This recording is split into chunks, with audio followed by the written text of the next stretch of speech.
Welcome back to another MySQL tutorial. आज के इस ट्यूटोरियल में हम जो है दो चीज़ें जो है वो देखेंगे। Number one, auto increment, and second is primary की। जब आप एक टेबल बना रहे होते हैं तो उसमें एक प्राइमरी की होती है जो कि डुप्लीकेशन को रोकती है। ठीक है, मतलब प्राइमरी की आप किसी भी टेबल के कॉलम को जब आप प्राइमरी की करते हैं तो वो उसमें डुप्लीकेट जो है नंबर नहीं आ सकता। अच्छा, प्राइमरी की जो है वो सिर्फ इंटीजर डेटा टाइप के साथ आप लगा सकते हैं। उसके बाद ऑटो इंक्रीमेंट क्या होता है? ऑटो इंक्रीमेंट मतलब जैसे कि आईडी, एक आईडी है वो हर दफ़ा खुद ब खुद ही जो है जनरेट हो जाए, जो कि हम अभी देखेंगे कि वो हम कैसे कर सकते हैं। तो हमने यहाँ पे जो एक टेबल जो है क्रिएट करा था, अभी मैं जो है इसको यहाँ पे एक न्यू टेबल क्रिएट कर रहा हूँ। क्रिएट टेबल, दैन टेबल का नाम हम यहाँ पे लिख सकते हैं, या लिख देते हैं स्टूडेंट्स। ठीक है, bracket open bracket close, then in bracket के अंदर मैंने सबसे पहले लिखा ID, ST_ID इंटीजर। ठीक है, कॉमा, दैन ST_नेम वर्चार 50।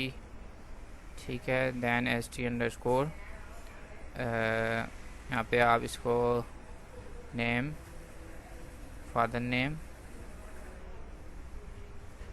ठीक है, इस तरीके से जो है हमने कुछ जितनी भी कॉलम्स है आपने अब बना ली। अब मैं चाह रहा हूँ कि मैं स्टूडेंट आईडी को जो है प्राइमरी की भी करूँ तो और ऑटो इंक्रीमेंट भी करूँ। तो ऑटो इंक्रीमेंट तो आपने सिर्फ चीज़ आपकी जिस कॉलम को आपने ऑटो इंक्रीमेंट जो है वो लगानी है, जैसे कि मैंने इसको लगानी थी, तो इस कॉलम से डेटा टाइप के बाद आपने सिंपल ऑटो इंक्रीमेंट जो है वो लिख देना है। तो इससे क्या होगा, यह आईडी आपको इंसर्ट करने की ज़रूरत नहीं पड़ेगी, या यूज़र से लेके फिर इंसर्ट करने की ज़रूरत नहीं पड़ेगी। आप इसमें डायरेक्ट ही या खुद ब खुद ही जो है वो इंसर्ट हो जाएगी। ठीक है।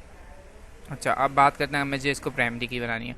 तो जिस कॉलम को या जिस टेबल के कॉलम को आपने प्राइमरी की बनानी होती है, तो आप उसको सबसे लास्ट में MySQL में इस तरीके से लिखते हैं, प्राइमरी की। ठीक है, और ब्रैकेट ओपन क्लोज, और इसमें आपका आ जाता है कॉलम का नाम, जैसे कि मेरा है ST_ID। ठीक है,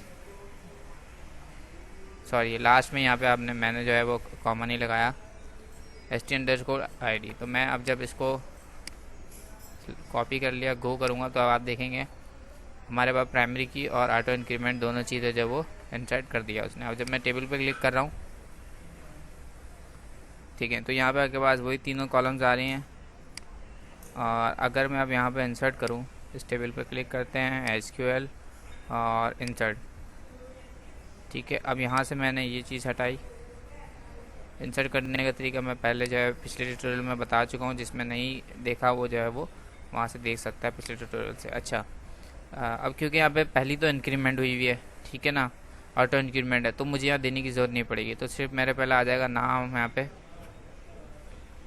और सेकंड नाम आ जाएगा मेरा यहाँ पे, क्योंकि स्ट्रिंग है, वर्चार है, डेट्स वाई मैं इसको कॉमा में दे रहा हूँ, और डेट्स इट, गो।